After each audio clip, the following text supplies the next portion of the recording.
Добрый день, компания Progress Auto. Сегодня на обзоре у нас мини-трактор марки Kubota, модель GB20. Трактор у нас трехцилиндровый, 20-сильный, с гидроусилителем руля.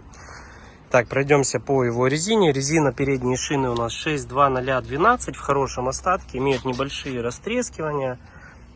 Задние шины 8,3 на 22, тоже в хорошем остатке, но имеют растрескивания. Наработка мини-трактора 228 моточасов. Трактор у нас с гидроусилителем, функция быстрый разворот также присутствует. Пойдемся по рычагам, 4 ВД, лакировка заднего моста. Здесь у нас пониженная, повышенная, включением вперед и включением назад будет более медленная. Трактор у нас запускается, когда два рычага стоят на нейтрале. Это у нас полуавтоматическая коробка, то есть через сцепление, также включаем ее вперед, толкаем, трактор едет. ПТО, вал отбора мощности, 3 передачи вперед будет, одна будет передача назад. Фреза у нас трехточка здесь, с гидроцилиндром, со всеми настройками, то есть автозаглубление, все присутствует.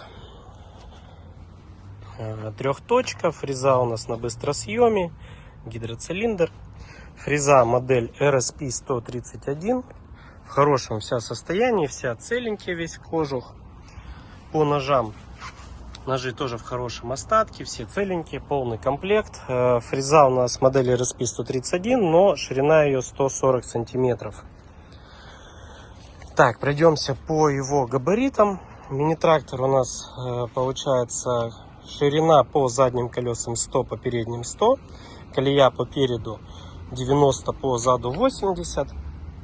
Клиренс у трактора 35, высота у него по руль 130 и длина общая трактора от переднего бампера по задние колеса 2,30. Компания Progress Auto, Kubota GB20.